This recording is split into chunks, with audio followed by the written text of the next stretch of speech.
راغلی د اسمانه نه یې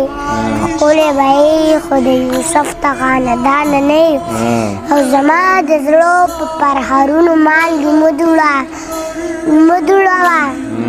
زه په کافره لاره درومې مسلمانه نه یې زه په څه پوهېږم ماله څه راځي ستا په شان بانې خو ماله نه راځي تاله چې درځمه بانه جوړه کړمه که ستا نه چې راځمه بانه نه راځي یا چې ښه نشه یم نو ښه یم یا چې په سجده یم نو ښه یم